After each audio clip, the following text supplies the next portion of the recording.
अस्सलाम वालेकुम, आप देख रहे हैं डॉन न्यूज़। मैं मेज़बान अब्दुल गफ्फार प्रोग्राम रिप्ले के एक और एपिसोड के साथ। तो पाकिस्तान सुपर लीग के बकिया मैचेस के लिए पाकिस्तान क्रिकेट बोर्ड ने आज ऑफिशियली नई विंडो को ऐलान कर दिया, जो मार्च नहीं है, जो कि इससे पहले ज़्यादा उस पर जोर दिया जाता। फ्रेंचाइजीज भी हमें मालूम हुआ है कि इस मार्च की विंडो में ज़्यादा इंटरेस्टेड थी, लेकिन पाकिस्तान क्रिकेट बोर्ड ने फ्रेंचाइजीज के साथ मिलकर ये फैसला किया है कि जून में इन मैचेस का इनेकाद करवाया जाएगा। कराची में होंगे ये मैचेस और काफ़ी इस बारे में जो है वह बात की जा सकती है कि क्या मार्च वाली एक विंडो एक ऑप्शन था या ऑप्शन है। इसके साथ साथ मार्च में क्योंकि पाकिस्तान टीम को 27 मार्च को रवाना होना है साउथ अफ्रीका, और फिर अप्रैल में मैचेस हैं, उसके साथ साथ दौरे जिम्बाब्वे भी कनेक्टेड है, तो थोड़ा सा एक बड़ा मुश्किल सिचुएशन पाकिस्तान क्रिकेट बोर्ड के लिए, जो कि तयशुदा सीरीज़ थी, उस पर उनको दूसरे बोर्ड से बात करनी थी। इसके साथ साथ जून में एशिया कप भी शेड्यूल है, लेकिन उसके हवाले से भी एक कह सकते हैं इंटरेस्टिंग सूरत हाल है, जो कि भारत को बहरहाल एशियन जो इस वक्त ICC की टेस्ट चैंपियनशिप है उसका फाइनल खेलना है जून में। तो क्या उनकी बी टीम वाली बात जो एक आ रही है इंडियन मीडिया में, क्या ये इतना आसान है? क्या वो बी टीम वाकई भेज सकते हैं? क्या एशिया कप की यही वैल्यू रह गई है, या एशिया कप अब जून में नहीं होगा? और क्योंकि पाकिस्तान इंडिया दोनों अपने जो एक टेस्ट चैंपियनशिप की वजह से, एक पाकिस्तान सुपर लीग की वजह से बिजी है, तो फिर क्या इसको रीशेड्यूल किया जाएगा? ये सारी सूरत हाल है, इस बार प्रोग्राम में बात करेंगे। बड़े स्पेशल गेस्ट भी हमें प्रोग्राम में ज्वाइन करेंगे, लेकिन पहले आपको दिखाते हैं रिप्ले। तो रिप्ले हेडलाइन आपने देखी, सारी सूरत हाल में बात करेंगे। पाकिस्तान क्रिकेट बोर्ड के साबिक चेयरमैन खालिद महमूद साहब हमें लाहौर स्टूडियो में ज्वाइन कर रहे हैं। खालिद साहब, आपकी स्टूडियो आमद का बहुत बहुत शुक्रिया। और पाकिस्तान सुपर लीग की चूँकि आज खबर सबसे पहले आई, उस पर हम बात कर लेते हैं कि इन मैचेस को अब रीशेड्यूल कर दिया गया जून के लिए, और ऑब्वियसली मार्च की एक कोशिश की जा रही थी फ्रेंचाइजीज की जानिब से कि एक विंडो पॉसिबल मौजूद है, इस बारे में बात भी शायद हो रही थी, बट इवेंचुअली जून के ऊपर ही इत्तफाक कर लिया गया। तो खालिद साहब, आपकी क्या राय है ये जो रीशेड्यूलिंग अब जून के लिए की गई है? देखिए, ये मेरे नज़दीक एक खुशाइंद ख़बर है कि ये कम अज़ कम इसी साल में ही PSL के जो बकिया मैचेज़ हैं वो खेले जाएंगे। बड़ा ही अच्छा होता कि अगर रीशेड्यूलिंग ज़रा करीब के दिनों में हो जाती। करीब से दिनों से मुराद है कि यार ये तो नहीं हो सकता था कि जैसे एक तरफ मुअत्तल हुई टूर्नामेंट और उसके चंद दिन के बाद दोबारा शुरू की जा सकती, क्योंकि ज़ाहिर है जितने भी गैर मुल्की खिलाड़ी हैं वो सब वापस जा चुके हैं और उन लोगों का एक एक दिन जो है वो कहीं ना कहीं लगा होता है, तो फिर उनकी वापसी एक बहुत बड़ा मुश्किल मरहला थी। उसके साथ साथ आप जैसे बता भी रहे थे कि पाकिस्तान ने दौरा करना है जनूबी अफ्रीका का, उसके साथ मिला हुआ है, जुड़ा हुआ है जिम्बाब्वे का भी दौरा। तो वो जब तक उस क्रिकेट बोर्ड से, इन दोनों क्रिकेट बोर्ड से बात करके इजाज़त ना ली जाती इन टूर्नामेंट को, इन दौरों को कुछ दिन आगे करने की, तो उस वक्त ये मार्च वाली विंडो तो बिल्कुल ही ख़त्म हो जाती है। तो ये इन सारी चीज़ों को सामने रखते हुए ये कहना मुनासिब होगा कि चलो ठीक है, देर आयत दुरुस्त आयत, जून में हो रही है, अल्लाह करे कि जून में ये सारी चीज़ें ठीक तरीके से हो जाएं, बकिया मैचेस भी हो जाएं, ठीक है। और उसके साथ साथ मुझे पता नहीं कि कानूनी तौर पे उसके क्या मुस्बरात होंगे। जितने भी जो मुआहदे किए हुए हैं, जो फ्रेंचाइजीज ने भी किए हैं, बाकी टीमों ने या पाकिस्तान क्रिकेट बोर्ड में, उस पर असरात क्या होंगे। अगर उसमें कोई नुकसान नहीं है तो फिर कोई मज़ाक़ा नहीं जून में ये टूर्नामेंट। ठीक है खालिद महमूद साहब, आपने बात की ना फ्रेंचाइजीज और फिर कॉन्ट्रैक्ट की, तो इस वक्त हमें जो शख्स कर रहे हैं, आई थिंक सबसे बेहतर ये होगा, आपके सवाल का जवाब भी लेने की कोशिश करता हूँ। कोयटा ग्लेडिएटर्स के चेयरमैन और इसके साथ साथ गॉल ग्लेडिएटर्स के भी चेयरमैन है नदीम उमर साहब, हमें टेलीफोन लाइन पर ज्वाइन कर रहे हैं। अस्सलाम वालेकुम नदीम भाई, आपका बहुत शुक्रिया प्रोग्राम में ज्वाइन करने के लिए। और ये जो फैसला आया है जून में, खालिद महमूद साहब पाकिस्तान के साबिक क्रिकेट बोर्ड के चेयरमैन भी हमारे साथ प्रोग्राम में मौजूद हैं, आपकी सर इस पे पहले अगर मैं आपका ओपिनियन ले लूँ, आपकी क्या राय है इस विंडो के हवाले से? पहले तो बहुत शुक्रिया गफ्फार भाई आपका, और खालिद भाई को बहुत बहुत सलाम, इनकी बड़ी रिस्पेक्ट है चेयरमैन। तो इन्होंने आपको बताया भी होगा, जो बात असल में ये है कि वो हमारा तो ये था कि मार्च में हो जाए, क्योंकि जितना जल्दी हो सके ये हो जाए, और सबका ये था। लेकिन वो क्योंकि साउथ अफ्रीकन बोर्ड ने मना कर दिया कि नहीं, वो मतलब वो माने नहीं इस बात पे, तो आई थिंक PCB ने भी ट्राई किया, सब ने ट्राई किया।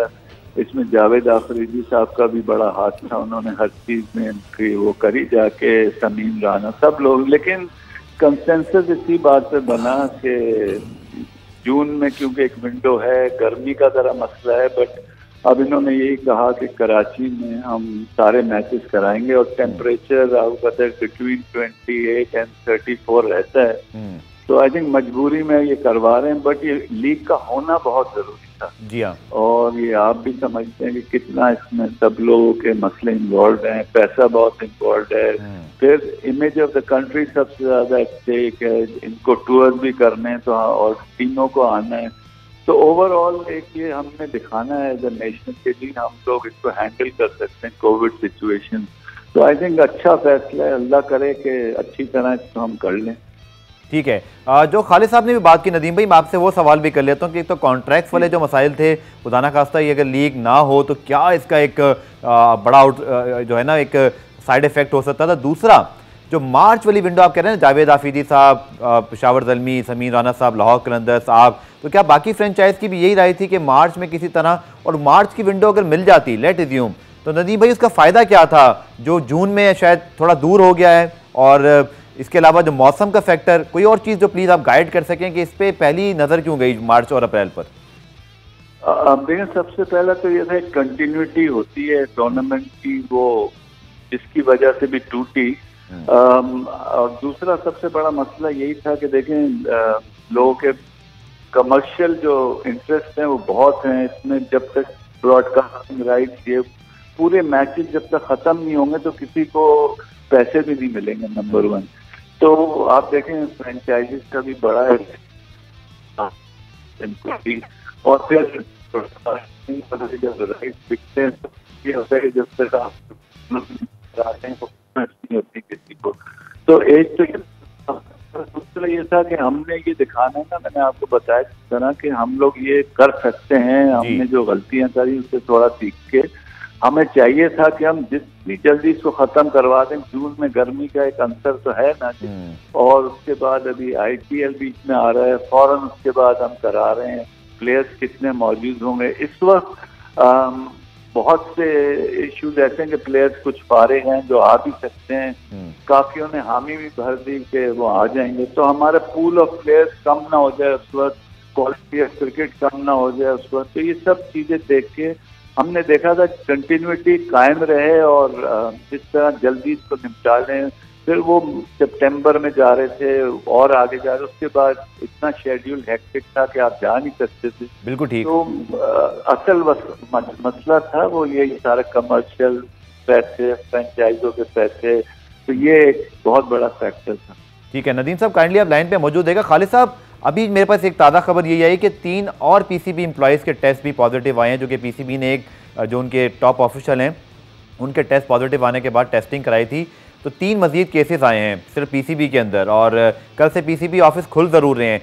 तो ये कोविड की सूरत हाल भी थोड़ा सा हमारे यहाँ जो राइज हो रहा है, तो खालिद भाई आपकी क्या राय है इस बारे में? क्योंकि ये इतना आसान नहीं है, जैसे नदीम साहब ने कहा कि विंडो तलाश करना भी, फिर जो फैक्टर है एक मौसम वाला भी, लेकिन कोविड का factor, bubble, Pakistan cricket board को तो बहुत कुछ साबित करके दिखाना है। खालिद साहब ये बिल्कुल ठीक कह रहे हैं, और नदीम उमर बड़ी मैं समझता हूँ मुनासिब गुफ्तगू कर रहे थे, बल्कि मैं उनको दाद देना चाहता हूँ कि इनका सारा ये प्रोग्राम बड़ी बुरी तरह मुतासिर हुआ, चाहे जिसकी भी ख़राबी या गलती थी, लेकिन इसके बावजूद ये लोग बड़े हंसते चेहरों के साथ ताउन कर रहे हैं क्रिकेट बोर्ड के साथ।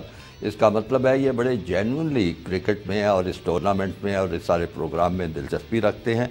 इसके लिए पूरी कौम को इनका शुक्रगुजार होना चाहिए। बिल्कुल ठीक। बाकी 2-3 चीज़ें इन्होंने बड़ी अच्छी बताई हैं कि ये नुकसानात या ये फ़ायदे हो सकते हैं, लेकिन एक चीज़ बड़ी अहम है जिसके बारे में 2 बातें मैं करना चाहूँगा कि ये कोई भी टूर्नामेंट जो शुरू होता है ना, उसके इब्तदाई मैचेस तो जैसे आप कहते हैं ना कि वार्म अप मैचेस होते हैं, तो वो उसका मोमेंटम बनते बनते काफ़ी वक्त लग जाता है।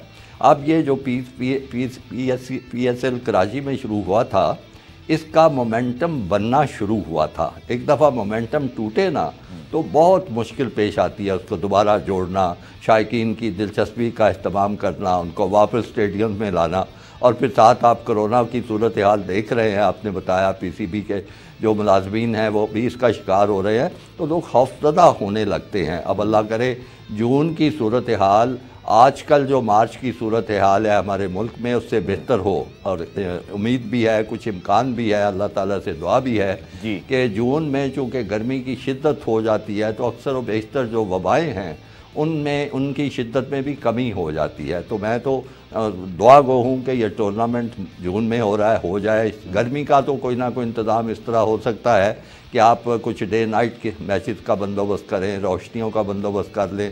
और कराची का मौसम ऐसा होता है कि शाम को बहुत ही खुशगवार हो जाता है, तो उसका इंतज़ाम हो जाएगा। बड़ी बात यह है कि लोगों का एतमाद जो है इस टूर्नामेंट में भी वापस आना चाहिए और क्रिकेट बोर्ड की सलाहियतों पे भी उनका एतमाद जमना चाहिए, क्योंकि एक बहुत बड़ा ब्रांड, इन सारे लोग जो इसमें इन्वॉल्व थे, इन्होंने मेहनत करके एक बहुत बड़ा ब्रांड बनाया था। उसकी कदर व कीमत थी, उसकी गुडविल थी।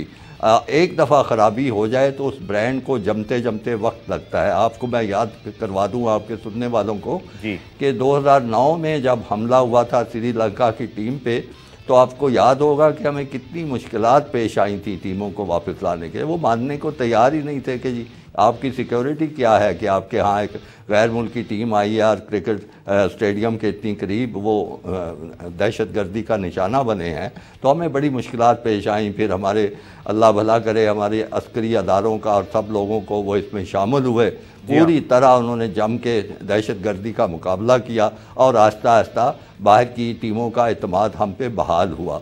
वो एतमाद तो हमने हासिल कर लिया, लेकिन बदकिस्मती से यहाँ पे फिर हमसे चूक हो गई, ख़राबी हो गई। उस पर भी शायद आप गुफ्तगू करेंगे, तो इस पर फिर हमें बहुत ज़्यादा मेहनत करनी पड़ेगी अब। बिल्कुल। नदीम उमर साहब वैसे मौजूद हैं और बहुत सारे लोग ऑब्वियसली कोयटा ग्लेडिएटर्स के हवाले से जो जानते हैं। तो अभी नदीम भाई से अब चूँकि पहली मरतबा आने उस वाक़े के बाद बात हो रही है, तो उनके वालिद का भी रिसेंटली इंतकाल हुआ, तो उस पर हम ताज़ियत भी करते हैं और ये भी एक बड़ा पर्सनल लॉस होता है। फिर इन चीज़ों को देखते हुए PSL की सारी चीज़ें आना, तो नदीम भाई बड़ा मुश्किल था ये सारा कुछ जो पहले लीग से पहले हुआ आपके लिए पर्सनली, फिर लीग के बीच में इस तरह की चीज़ आ जाना, और अब किस तरह आप इसको समझते हैं कि आपने जैसे कहा ना कि साबित करके दिखाना है मुल्क की खातिर, तो वही जज्बा आगे लेके जाता है। वरना जो सेटबैक था ड्यूरिंग टूर्नामेंट रुक जाए, ये बहुत कहते हैं ना सख्ती से दिल टूटा, शदीद किस्म का, लोग इससे बड़े मायूस हुए थे। पहले तो गफ्फार भाई बेहद शुक्रिया आपकी ताज़ियत का। और मेरे वालिद साहब आपको पता है वो भी कितने क्रिकेट के शौकीन थे, और हमने तो टीम ही उनके लिए खड़ी की थी पूरी, and he was very proud of what we were doing. तो एक बहुत पर्सनल ट्रेजेडी थी मेरे लिए, हम सब के लिए। तो वो बहरहाल जिंदगी चलती रहती है, वो भी कहते थे the show must go on.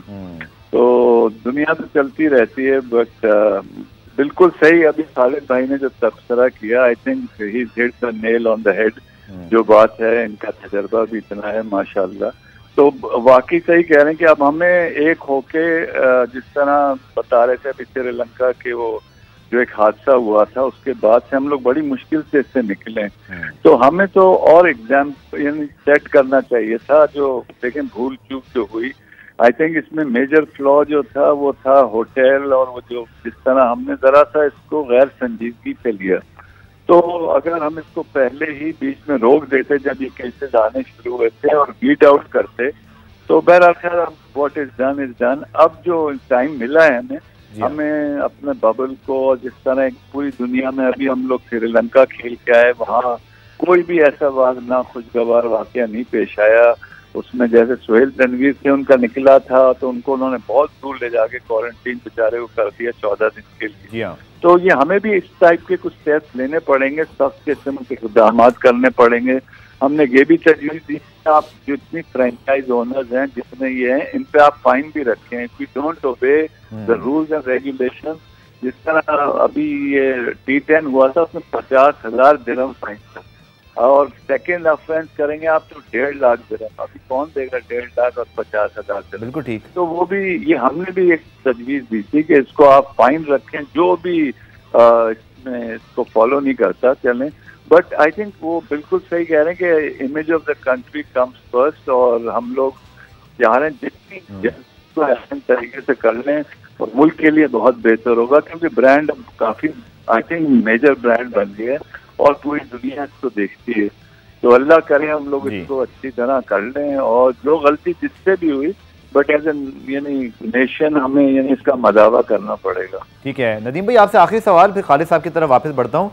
Obviously ज़्यादा हमें दुख इस बात का हुआ था कि मोमेंटम तो बना टूर्नामेंट का, लेकिन जो उसमें एक चीज़ की कमी थी वो कोयटा की जीत की कमी थी। और एक रात पहले ही जीत बड़ी ज़बरदस्त मिली आप लोगों को, और ऑब्वियसली उसके बाद फिर टूर्नामेंट रुक गया। तो वो उसका जो मज़ा आना था कि अब क्या ये कोयटा आगे ही बढ़ती जाएगी, अब एक और कंपटीशन हो गए, तो वो सब कुछ रुक गया। अब दोबारा से रीथिंकिंग, आप सबको दूसरा मेजर सवाल जो सब शायकीन के ज़हन में है कि जो आपके मेजर प्लेयर्स हैं, आप इसको प्लस या नेगेटिव कैसा देते हैं? जैसे क्रिस गेल अवेलेबल नहीं थे, शायद वो आईपीएल के बाद फुल अवेलेबल हो जाएं। अवेलेबिलिटी ऑफ प्लेयर ऑब्वियसली अभी आपको कैलकुलेट सारे मामले को देखना है, इस पर ज़रा प्लीज़ थोड़ा गाइड कर दीजिएगा। हाँ नहीं, बिल्कुल आप सही कह रहे हैं। कोयटा ने 4-5 साल बहुत अच्छी ब्रांड ऑफ क्रिकेट खेली। इस दफा अनफॉर्चुनेटली हमारा टॉप ऑर्डर आ नहीं सका। शेन वॉटसन रिटायर हो गए, जेसन रॉय अवेलेबल नहीं थे, बारी भी हमारी 5वीं छठी, तो वो कॉम्बिनेशन मेरा ख्याल है हमारा अच्छा बन नहीं सका। उसके बाद जो हुआ, जो टीमें टॉस जीत रही हैं वो मैचेस जीत रही हैं, तो उसमें भी कुछ हम फंस गए। बट कोई एक्सक्यूज होनी नहीं चाहिए क्रिकेट में कभी भी। और आप देखें, कभी कोई टीम अच्छा खेलती है तो बुरा भी खेलती है। हमने बड़ी अच्छी क्रिकेट हमेशा खेली। बिल्कुल। और आप सही कह रहे हैं कि जब पहला मैच हम जीते और ये जो 5वां डिफेंड किया हमने, तो उस वक्त तो एक उम्मीद हो गई थी कि चलें भाई इंशाल्लाह 3-4 मैचेस और निकाल देंगे। और जहाँ तक प्लेयर्स का आपने कहा, तो ठीक है, क्रिस गेल नहीं थे, वो चले गए। इस दफा जब ड्राफ्टिंग करनी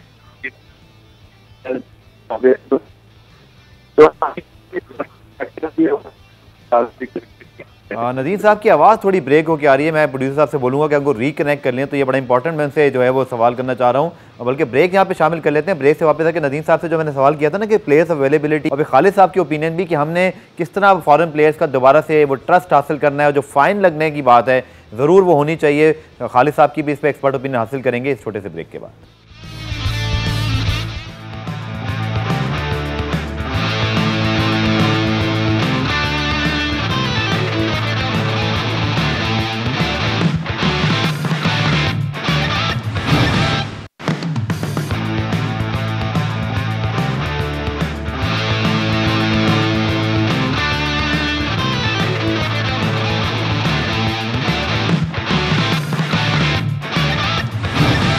प्रोग्राम रिप्ले में खुशामदेद। और पाकिस्तान सुपर लीग की नई विंडो के हवाले से हम बात कर रहे हैं, और पाकिस्तान क्रिकेट बोर्ड के साबिक चेयरमैन खालिद महमूद साहब हमारे साथ इस वक्त लाइन पे मौजूद हैं, बल्कि टेलीफोन, बल्कि इस वक्त हमारे साथ स्टूडियो में।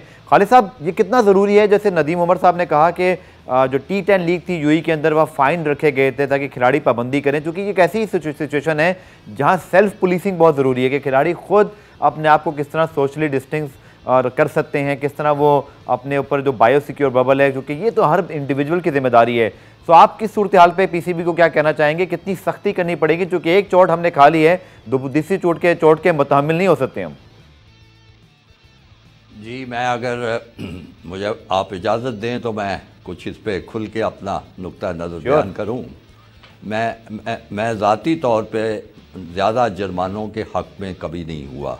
वजह उसकी मैं आपको बताऊं कि मैं 3 या 4 बड़े अहम दौरे पाकिस्तान क्रिकेट टीम के साथ किए हैं बतौर मैनेजर, और मेरा रिकॉर्ड है कि मैंने आज तक तकरीबन आप समझे 8-9 महीने टीम मेरे साथ रही, आज तक मैंने किसी एक खिलाड़ी को एक फ़ाइन भी नहीं किया। वजह उसकी क्या है? वजह उसकी यह है कि मैं समझता हूँ कि माहौल ऐसा पैदा करना चाहिए और उनकी तरबियत ऐसी करनी चाहिए और उनकी सोच खिलाड़ियों की ऐसी बनानी चाहिए कि वो खिलाफ वर्जियों का ना सोचें, उनमें ज़िम्मेदारी का एहसास पैदा करना चाहिए। ये जुर्माने करने की जो हिकमत अमली है वो आप कामयाब तो हो सकते हैं कि कोई ख़राबी ना हो उसके नतीजे में, लेकिन खिलाड़ियों के जो कि प्रोफेशनल खिलाड़ी हैं और पैसे के लिए ज़्यादा खेलते हैं, उनके सही मायने में आपको यकीन दिलाता हूँ कि उनके मोराल पे बहुत ख़राब असर होता है, बड़े परेशान से होते हैं। जिस खिलाड़ी को कोई जुर्माना हुआ हो जाए, वो 2-2, 3-3 दिन वो फिर क्रिकेट के बारे में कम सोचता है और जुर्माने के बारे में ज़्यादा सोचता रहता है। तो मैं ये तजवीज़ और मशवरा देना चाहूँगा क्रिकेट बोर्ड को कि वो सारी टीमों की, जितनी भी टीमें इसमें PSL में खेल रही हैं, उनके खिलाड़ियों के लिए एक तरबियत का बंदोबस्त करें, उनको समझाने की कोशिश करें, उनको बताने की कोशिश करें, और फिर जहाँ पे ये टूर्नामेंट हो रहा हो वहाँ पे ऐसा एक शानदार माहौल पैदा करें कि तमाम खिलाड़ी अपनी ज़िम्मेदारी को ख़ुद महसूस करें और ज़रा कोई सोचे भी ना किसी खिलाफ वर्जी का, और अगर खिलाफ वर्जी की नौबत आने लगे तो उसको वहीं रोक दिया जाए। उसके लिए क्रिकेट बोर्ड की अपनी पुलिसिंग होनी चाहिए, उनकी निगरानी होनी चाहिए। उसके साथ साथ फिर जो फ्रेंचाइजीज़ हैं उन पर जिम्मेदारी डाली जाए कि वो भी इसका पूरा पूरा ख्याल करें और ऐसा ना होने दें। और अगर खुदा न खास्ता फिर भी कहीं कोई चूक हो जाती है, कोताही होती है, तो फिर ठीक है, अब जुर्माने के बारे में सोचें। बाकी जहाँ तक फ्रेंचाइजीज़ का ताल्लुक है, मैं तो इनको बड़ा कॉम्प्लीमेंट करता हूँ। मुझे याद पड़ता है जब ये नजम सेठी साहब इस मामले के बारे में गौर व फिक्र कर रहे थे और उनसे बात होती थी जी, तो मैं हमेशा ये कहता था कि पाकिस्तान में जो हमारा कॉरपोरेट सेक्टर है इतना ज़्यादा मजबूत नहीं है जितना और मुल्कों में है। मसलन इंडिया में जो कॉरपोरेट सेक्टर है, या ऑस्ट्रेलिया में है, या इंग्लैंड में है, और जितनी सपोर्ट वो देते हैं क्रिकेट को, शायद ऐसी सपोर्ट यहाँ से ना मिल सके। तो मैं तो अपना इसका खुल्लम खुल्ला इसका मैं इतराफ़ करता हूँ कि इन लोगों ने मिल के हमें बिल्कुल एक सरप्राइज़ दी है, बहुत बड़ा टूर्नामेंट हमारे लिए मुहैया किया है। पाकिस्तान क्रिकेट पे इन्होंने बड़ी एक कंट्रीब्यूशन की है, तो इसलिए इनको एक हिस्सेदार समझा जाए। यानी जो मशवरे की आप बात कर रहे हैं, मेरा मशवरा ये होगा कि पाकिस्तान क्रिकेट बोर्ड इनको एक हिस्सेदार समझे, इनका एहसान माने कि इन्होंने इतना बड़ा टूर्नामेंट कराने में साथ दिया है। इसलिए ऐसे रास्ते इख्तियार करें जिसमें सख्ती की बजाय कोई बेहतर हिकमत अमली का बंदोबस्त हो। बिल्कुल, हिकमत अमली की यहाँ बहुत ज़रूरत है। प्रोग्राम में एक ब्रेक शामिल करते हैं, न्यूज़ के बाद दोबारा खालिद साहब से आके बात करते हैं। मिलते हैं शॉर्ट ब्रेक के बाद।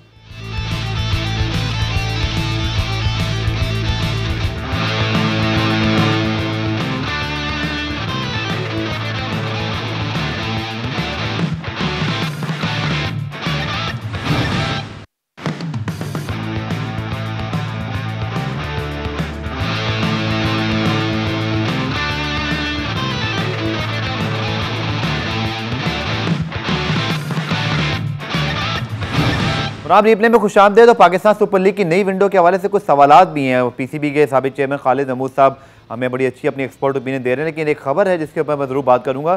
Senior sport journalist Shahid Hashmi साहब हमें ज्वाइन करें। शाहिद साहब, एशिया कप के मामले पर मैं ज़रूर आपसे चाहूँगा कुछ हमें गाइड कीजिएगा कि भारत की मीडिया से ये खबरें भी आ रही हैं कि अच्छा बी टीम की कोई सूरत हाल बनेगी। पाकिस्तान क्रिकेट बोर्ड ने यह अनाउंस कर दिया कि यकीनी तौर पर PSL जो है वो जून में कराया जाएगा। कोई कन्फ्लिक्ट तो नहीं हो जाएगा PCB और BCCI के दरमियान? जी शाहिद साहब को आवाज आ रही है? जी आ रही है। हेलो जी शाहिद साहब, PCB और BCCI का कन्फ्लिक्ट तो नहीं हो जाएगा जून में अगर एशिया कप शेड्यूल है और पहले से पाकिस्तान सुपर लीग अनाउंस हो गई है? देखिए, मुझे इतनी ऑथेंटिक नहीं लगी ये खबर, इसलिए कि उसमें ये कहा गया था कि एशियन क्रिकेट काउंसिल ने BCCI के सेक्रेटरी जय शाह से रब्ता किया। जय शाह तो खुद एशियन क्रिकेट काउंसिल के अब प्रेसिडेंट है, उन्होंने प्रेसिडेंटशिप संभाली हुई है। तो इतनी ऑथेंटिक नहीं लगी, इसलिए कि दूसरे मीडिया आउटलेट्स ने इस खबर को पिक भी नहीं किया और कंफर्म भी नहीं किया। तो अब अगर पाकिस्तान क्रिकेट बोर्ड ने अनाउंस किया है कि जून के फर्स्ट वीक में अगर विंडो मिली है और 20 से 25 दिन तक चाहिए होंगे पाकिस्तान क्रिकेट बोर्ड को, या तो 20 मई को बुला लिया जाए तमाम प्लेयर्स को, जो भी फॉरेनर्स अवेलेबल हैं उनको 10 दिन का क्वारंटाइन करा के 1 जून से 14-15 जून तक इसको कंप्लीट कर लिया जाए, और उसके बाद अगर एशिया कप की कोई डेट आती है तो फिर कंफ्लिक्ट नहीं होगा। लेकिन बज़ाहिर यही लग रहा है कि भारत इतना सीरियस नहीं था एशिया कप खेलने के लिए, और एहसान मानी साहब ने 4-5 दिन पहले ये कहा था बड़ी क्लियर टर्म्स में कि इस साल एशिया कप का इनेकाद मुश्किल नजर आ रहा है। ठीक है, शाहिद साहब का बहुत बहुत शुक्रिया, बड़ी इंपॉर्टेंट इन्फॉर्मेशन थी ये खालिद साहब, चूंकि एशिया कप पहले से शेड्यूल था। वानी साहब ने जरूर कहा अपनी पिछली प्रेस कॉन्फ्रेंस में कि इसका इनेकाद इतनी दिखाई नहीं दे रहा। तो आप ही क्या राय है, एशिया कप चूंकि पहले से अनाउंस शुदा है तो कोई मसला तो नहीं होगा कि भारत चूंकि कुछ प्रॉब्लम करता ज़रूर है जब वो पाकिस्तान का मामला है? आप ही क्या राय है? हमें इसको बड़ा एहतियात से इस मामले को भी देखना होगा। आप बिल्कुल ठीक सोच रहे हैं। मैं तो ये कहूँगा बड़े वाज़ेह अल्फाज में कि पाकिस्तान हिंदुस्तान से किसी भलाई की तवक्को ना रखे। पाकिस्तान ऐसा मत सोचे, क्योंकि जैसे ही अब हमारी तरफ से ये अनाउंसमेंट हुई है, अब वो सोचेंगे कि हम किस तरीके से ऐसा मामला करें कि पाकिस्तान को मुश्किल पेश आए। क्योंकि पिछले काफ़ी अरसे से मैं देख रहा हूँ कि दोनों हुकूमतों के जो मामलात हैं वो तो आप सबको पता है, क्रिकेट बोर्ड के मामलात भी ठीक नहीं लगते। आपको याद होगा कि हमारे एक साबिक चेयरमैन किसी ज़माने में मुंबई में होटल में 3 दिन बैठ के इंतज़ार करते रहे उनसे मुलाकात करने का, और मुलाकात नहीं हो सकी थी। तो उस सारे पस मंज़र को सामने रखते हुए जून में जो पाकिस्तान ने ऐलान किया है, फिर हिंदुस्तान अपनी कोई तरकीब इस वक्त सोच रहा होगा कि एशिया कप ऐसे शेड्यूल कर दिया जाए कि कप भी हो जाए और पाकिस्तान उसमें ठीक तरह शामिल ना हो सके, और अगर शामिल होना भी चाहे तो उनकी PSL टूर्नामेंट जो है वो डिस्टर्ब हो। तो मैं तो समझता हूँ कि पाकिस्तान क्रिकेट बोर्ड को सारी हर किस्म की सूरत हाल के लिए तैयारी करनी चाहिए। उनको सोचना चाहिए कि अगर ये हो जाए सूरत हाल तो हमारा रद्द अमल कैसे होगा, अगर उससे मुख्तलिफ कोई सूरत हाल हो जाए तो फिर हमें क्या करना चाहिए। तो ये इन सारी चीज़ों का ख्याल रखना पड़ेगा। बहरहाल फ़िलहाल तो इंडिया का मेरा ख्याल है कोई ज़्यादा दिलचस्पी होगी जो टेस्ट चैम्पियनशिप हो रही है, उसका जो मैच है वो भी जून में ही है मेरा ख्याल में। बिल्कुल, अगर वहाँ शेड्यूल कर दिया गया है। जी हाँ, शेड्यूल कर दिया गया है, तो वहाँ उन्होंने खेलना है। इसलिए पहली उनका टारगेट जो है वो टेस्ट चैम्पियनशिप होगा। उसके लिए वो बेहतरीन टीम तैयार करेंगे और उसी पे तवज्जो देंगे। लेकिन उसके साथ अगर वो एशिया कप का भी मामला कर सके, और अभी तो आपको पता है कि वो वीज़ों के मामलात और क्या क्या चीज़ें भी चल रही हैं, किसी जगह से एक भी ठीक जवाब नहीं आया। क्रिकेट बोर्ड का मैं जो उनका रद्द अमल या उनकी तरफ से जो मौक़िफ़ सामने आया कि जी ये तो हुकूमत का मामला है। बड़ी अजीब बात है कि अगर एक जो नुमाइंदा अदारा है किसी मुल्क का वो एक बंदोबस्त करना चाहता है तो फिर वो ये कहे कि जी ये हुकूमत का मामला है, फिर तो इसका मतलब है कि उनकी हुकूमत के साथ कोई कोऑर्डिनेशन नहीं है। जिस तरह हुकूमत चाहेगी आपको क्या लगता है जो वीज़े का मामला है, भारत चूँकि होस्ट कर रहा है, पाबंद है कि उसको देना ही देना है तमाम मेंबर कंट्रीज़ को वीज़ा, बट आप क्या एक्सपेक्ट कर रहे हैं? वीज़ा पाकिस्तानी खिलाड़ियों को एक तो यकीन दहानी जो मांगी थी अभी तक नहीं आई, जैसे आपने भी फरमाया, और आप समझते हैं क्या है कि भारत क्या इतना एक्सट्रीम हो जाएगा कि पाकिस्तानी खिलाड़ियों को वीज़ा ना दे? आप समझते हैं नहीं, क्योंकि पैसे का मामला है, बहुत बड़ा इवेंट हो रहा है, तो ना चाहते हुए भी देना पड़ेगा?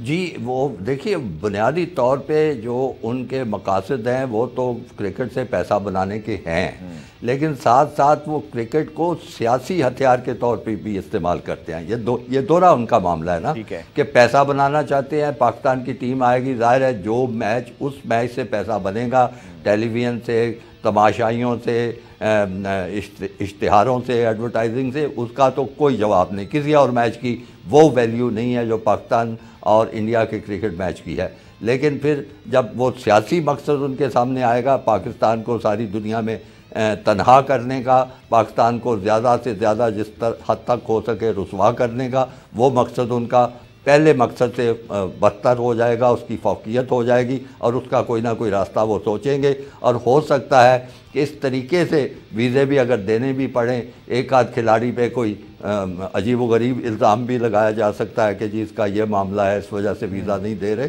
तो मैं जैसे बार बार कह रहा हूँ कि उनसे किसी भलाई की तवक्को नहीं रखनी चाहिए। पाकिस्तान क्रिकेट बोर्ड को अभी से ICC के इजलासों में हर तरीके से अपने जो मेंबर ममालिक हैं, साथी हैं, वहाँ लॉबी भी करनी चाहिए, उनकी तवज्जो इस मामले में मबजूल करवानी चाहिए और एक बड़ा सख्त मौक़िफ़ इख्तियार करना चाहिए और दुनिया को ये पैगाम देना चाहिए कि देखें इस मुल्क से आप इस तरह की बातें सुन रहे हैं जिसको ये दावा है दुनिया की सबसे बड़ी जमहूरियत और पता नहीं क्या क्या और चीज़ें करने का, तो ये बड़ा अच्छा मौका है मेरे ख़्याल में। पाकिस्तान बजाय इसके कि दिफाई पोजीशन में हो, उनकी तरफ से कुछ आए और फिर हम उसके अपना आगे बढ़े, हमें आगे बढ़ के सारी सूरत हाल में एक इनिशिएटिव लेना चाहिए और दुनिया को ये पैगाम देना चाहिए कि ये जो कुछ हो रहा है वो क्रिकेट नहीं है, ये एक सियासी हथियार है और जिसका जितनी भी मजम्मत की जाए वो थोड़ी है। ठीक है खालिद साहब, टेस्ट चैंपियनशिप की अगर हम बात कर रहे हैं, एक ज़माने आपको याद है एशियन टेस्ट चैंपियनशिप भी हुई थी 99 में, पाकिस्तान ने वो जीती भी थी और एशिया कप, लेकिन अनफॉर्चुनेटली फ्लैगशिप टूर्नामेंट ज़रूर है एशियन क्रिकेट काउंसिल का, बट वो आपको लगता है कि इसकी अफादियत बहुत बरकरार है? पाकिस्तान, इंडिया, श्रीलंका, बांग्लादेश, अब इसकी वजह कोई भी हो, भारत की हरदर्मी हो या इस पैसे की रेस में, चूँकि ऑब्वियसली एशियन क्रिकेट काउंसिल पीछे रह जाती है, भारत अपना मफाद देखता है, बट एशियन टेस्ट काउंसिल जो है उसने कोई अपना रोल प्ले किया? आपको लगता है ये कोई इदारा है, कोई एग्जिस्ट करता तो है लेकिन कोई इसकी अफादियत है?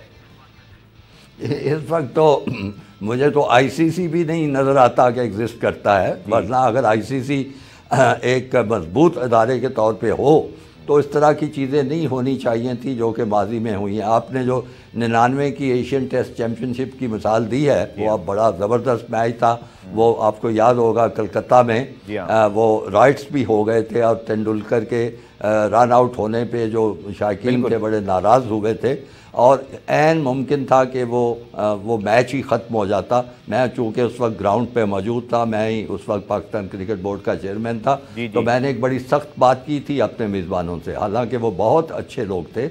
मैंने उनसे कहा कि देखें, आज ये मैच अगर मुकम्मल नहीं होता तो मैं आपको यकीन दिलाता हूँ, ज़मानत देता हूँ कि पाकिस्तान हिंदुस्तान का कभी कोई मैच मुकम्मल नहीं होगा। अगर आप जीत रहे होंगे तो पाकिस्तानी शायकीन मैदान में आ जाएंगे, और अगर पाकिस्तान जीतेगा तो दूसरे लोग आ जाएंगे। तो उस वजह से वो पूरा स्टेडियम खाली करा के वो मैच मुकम्मल करवाया गया था।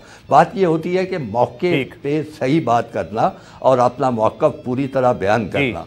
तो एशियन क्रिकेट काउंसिल हो या आईसीसी हो, यहाँ पे मुझे ये महसूस होता है कि पाकिस्तान क्रिकेट बोर्ड उस जारहाना अंदाज में बात नहीं कर रहा जो कि करने की ज़रूरत है। वरना वो देखिए, पहले बिग 3 का फार्मूला आ गया, कितना फजूल सा फार्मूला था कि जिस मुल्क से ज़्यादा पैसा आ रहा है उन्हीं को ज़्यादा हिस्सा दिया जाए। इस तरह क्रिकेट एक आलमी खेल नहीं बन सकेगा। मैं बार बार ये बात दोहराता हूँ कि 150 साल 200 साल हो गए हैं, टेस्ट क्रिकेट भी शुरू हो चुकी है, अभी तक 10 मुल्क शायद कुल मेंबर बने हैं, और 200 मुल्कों में से 10 मुल्कों का टेस्ट प्लेइंग मेंबर होना ये कोई इतनी बड़ी बात नहीं है। होना तो चाहिए था, फार्मूला ये बनता कि जितना भी पैसा है वहाँ दिया जाए जहाँ पे ज़्यादा ज़रूरत है।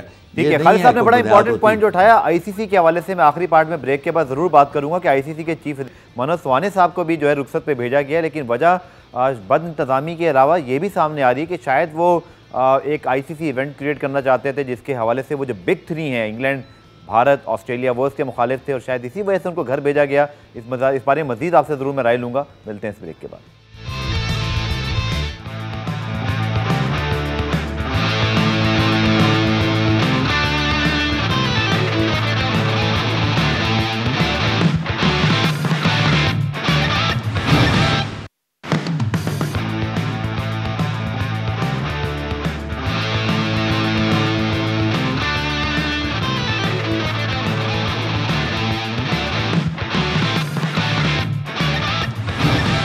खालिद साहब, आप आखिर में आपसे मैं ज़रूर बात करूंगा आईसीसी के चीफ एग्जीक्यूटिव मनोज स्वाने साहब के हवाले से जो खबर आई, आईसीसी ने इस पर ऑफिशियली कुछ नहीं कहा। तो ये बड़ा दिलचस्प मामला है कि भारतीय मीडिया से ये खबर जो है वो सारी दुनिया में गई, और उसके बाद बस इसकी तस्दीक शायद कह सकते हैं ना, ऑफ द रिकॉर्ड वाला जो मामला होता है उस तरह कर दी गई।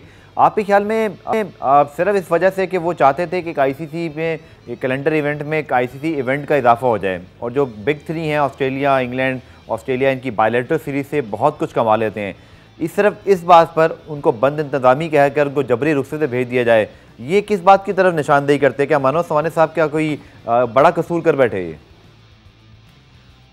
देखिए, इसकी तफसीलात तो अभी नहीं आई, तो इस पे तबसरा जो है कुछ मेरा ख्याल है कबल अज़ वक्त ही समझा जाएगा।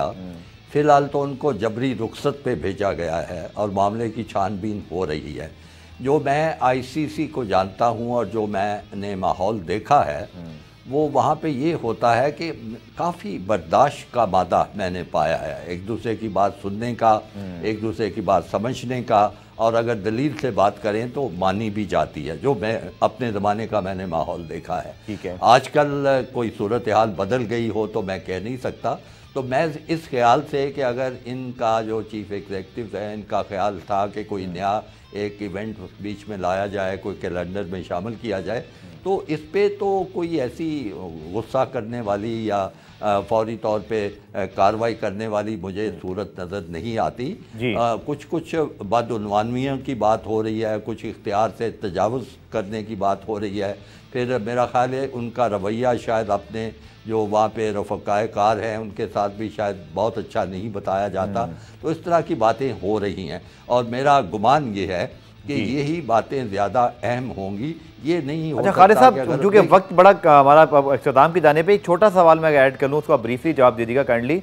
क्या आईसीसी का जो चीफ एग्जीक्यूटिव का होता है, इस पर उस्मान समीउद्दीन जो पाकिस्तान के बड़े सीनियर स्पोर्ट जर्नलिस्ट हैं, अभी ऑब्वियसली वो लंदन में मौजूद हैं, वहाँ से कल मैं उनको क्रिकेट इन्फो पे सुन रहा था, वो कहते हैं कि चीफ एग्जीक्यूटिव का होता ये मेंबर बोर्ड्स है, तो क्या इसकी ज़रूरत उस तरह महसूस कभी की गई है, या यहाँ विजनरी आदमी का कोई काम नहीं है, मेंबर्स जो तय कर लें चीफ एग्जीक्यूटिव ने उसी तरफ चल पड़ना है, या चीफ एग्जीक्यूटिव कोई अपनी सोच भी ला सकता है जो मनोज स्वाने साहब करना चाह रहे थे? देखिए, जो आप आईसीसी का आइन देखें ना जी, उसमें चीफ एग्जीक्यूटिव की कोई हैसियत नहीं है और होनी भी नहीं चाहिए। असल में आईसीसी जो है वो जो बोर्ड ऑफ डायरेक्टर्स हैं जो कोई 10 मुल्क उसके फुल बोर्ड के मेंबर्स हैं, हाँ। वो आईसीसी है। वो जो तय करते हैं वो चीफ एग्जीक्यूटिव का काम है उस पर अमल दरामद करना। चीफ एग्जीक्यूटिव की हैसियत उस बोर्ड में एक कारकुन के तौर पे है, उससे ज़्यादा नहीं है। ना वो बोर्ड की पॉलिसी के खिलाफ जा सकता है, ना वो बोर्ड के फैसलों तो के लगता है ये खालिद साहब के वो जो मानो स्वाने साहब हैं वो शायद इस आइन को भूल गए थे और इसी वजह से फिर उनको जो है वो इस चीज़ का सामना करना पड़ा। लेकिन खालिद साहब वक्त की कमी आपसे माजरत, वरना ज़रूर बहुत 2-3 सवाल कर सकते थे। लेकिन पुराम अपने इख्तिताम के जब बहुत बहुत शुक्रिया तशरीफ़ आवरी का, और बहुत अच्छी गुफ्तगू रही आपसे पाकिस्तान क्रिकेट के और साथ साथ एशियन और फिर आईसीसी मामलात पर। उम्मीद है आपको गुफ्तगू पसंद आई होगी। कल दोबारा से मुलाकात होगी, तब तक के लिए अल्लाह हाफ़िज़।